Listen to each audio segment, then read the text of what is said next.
Want to program a new key fob or erase a lost one for your 2011 Buick Enclave? You can do it yourself. This process involves entering a special programming mode in your car. First, make sure all doors are closed and unlocked. Then, insert your key into the ignition or use the push-button start if equipped. Quickly turn the ignition to the on position, engine off, and then back to off a total of 10 times within 15 seconds.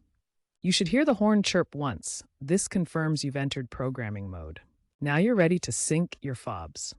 Once in programming mode, immediately press and hold both the lock and unlock buttons on the first key fob simultaneously until you hear the horn chirp again.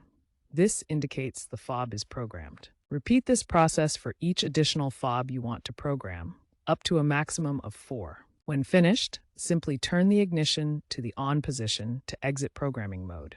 To erase all previously programmed remotes, perform the ignition cycling sequence as before, but this time don't press any buttons on any fob. This will erase all existing codes. Remember, all existing fobs must be programmed during the same session to ensure they continue to work. If you run into issues, double-check that your key fob battery is fresh and that you're performing the ignition cycles quickly and accurately.